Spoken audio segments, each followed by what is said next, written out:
The day after my divorce from Joe Powell, Hailey wasted no time. She had all her luggage delivered to the Powell house by a moving service. "Joe told me to bring everything over," she said, full of herself. She directed the movers to pile her belongings in the master bedroom, then jabbed a finger in my direction. "You're so pathetic. Divorced and still squatting here? Joe told me he never loved you. Said just looking at you makes him sick." I was about to pack my things when Joe's mom, Claudia, walked in. "Vera, the guest room is available," she said. Hailey practically glowed with victory. Claudia, as always, had her own agenda. She turned to Hailey, her tone serious. "Since you'll be living in my house, you'll handle all the household chores. I'm up at 5, so breakfast better be ready by then." Then she glanced back at me. "Hailey's new. Teach her our routines when you can." Hailey's eyes widened. "Claudia, I'm pregnant. You can't expect me to do chores. Hasn't Vera always done that stuff?" Claudia didn't flinch. "Vera is a guest in this house. She'll move out when she's ready, and any help she gives is a courtesy, not a duty. Don't forget, she's also taking care of my grandson." Hailey's lips twisted in a sulk. "Then Joe should hire a maid. He's some big shot executive, right? He can afford it." Claudia snapped. "The mortgage on this house isn't even paid off yet, and you're already dreaming of hired help? If you don't want to do the work, you're welcome to leave." Hailey deflated, mumbling, "Fine. I'll do it." I had just finished cramming my stuff into the tiny guest room when Claudia knocked, stepping in with a few books. She set them on the rickety table by the bed, guides on storytelling and writing. "Luca's only 3 months old," she said. "You've got your hands full. But you were a language teacher, so writing isn't exactly foreign to you. If you're serious, you could make a career out of it." I stared at the books. Sadness hit me like a freight train. Claudia had told me I could stay at the Powell house until I found a place to rent. At the time, I thought she was just trying to push me into finalizing the divorce faster. She smiled. "The road ahead is long, Vera.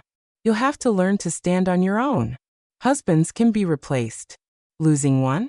It's not the end of the world." Only then did it dawn on me that she'd lived this.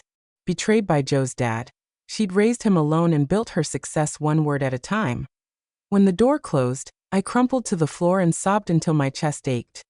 When the divorce was finalized, my future felt like a blank void, full of uncertainty and fear that my parents had died years ago, and my little brother had been kidnapped when he was 5, that I had no one left. Even distant relatives had faded from my life long ago. I had nowhere to go. After 3 years as a full-time housewife, I felt like I'd lost touch with the world.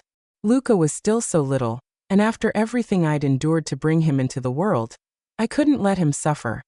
Honestly, I was shocked Claudia let me stay. During my marriage, she was polite but distant. Never mean, but definitely not warm. Now looking back, I wondered if her tough exterior hit a softer side point one morning. While I was soothing a crying Luca, Claudia casually said to Hailey, "You should learn how to take care of children.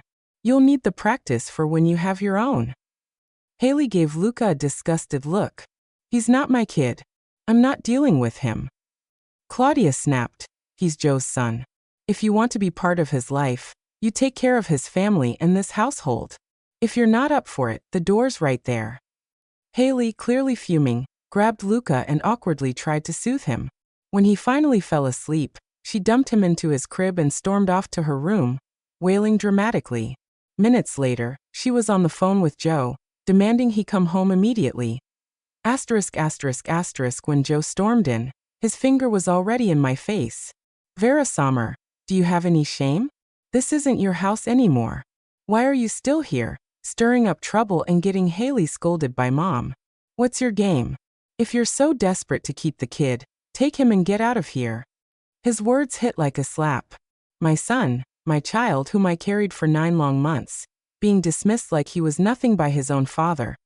Legally, custody of a 3-month-old typically goes to the mother after a divorce, but with no job, no money, and nowhere else to go, I had no choice but to stay here.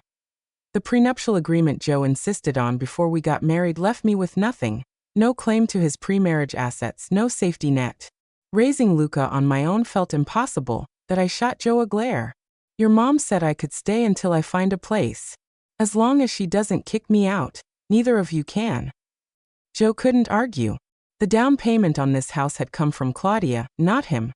Fuming but out of moves, Joe turned to Claudia, hoping to convince her to send me packing.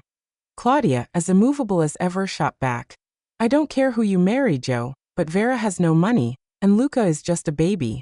I won't let our family's bloodline end up starving on the streets. Hailey latched onto Claudia's arm. Claudia, the baby I'm carrying is your family's bloodline too. If Vera can give you a grandson, I can too. Claudia's eyes lit with fury. Oh, you think that matters? You're not going to push me into mistreating my grandson. Not a chance. She cut off any further argument. That's the end of it. If either of you has a problem with my decision, feel free to move out of my house. Joe, of course, wasn't about to leave. Giving up the house. Not happening. Because of that, I couldn't shake the feeling that Hailey's pregnancy was a sham. She was constantly ordering takeout, loaded with deli meats and undercooked steak, stuff pregnant women are supposed to avoid. Real pregnant women?